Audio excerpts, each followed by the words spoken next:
United States government. At 8:26 p.m.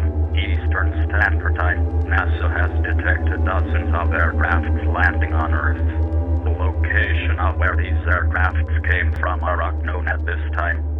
Approximately 5 minutes after first detecting the aircrafts, NASA made contact with the beings who were controlling them. It has been confirmed that these are extraterrestrial beings.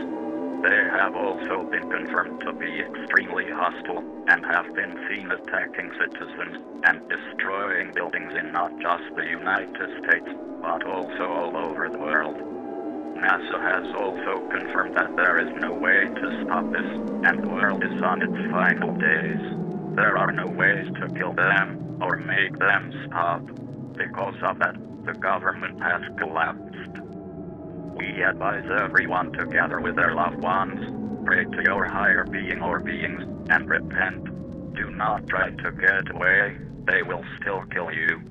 We will end our message with one last playing of our national anthem. God bless America, and furthermore, God bless the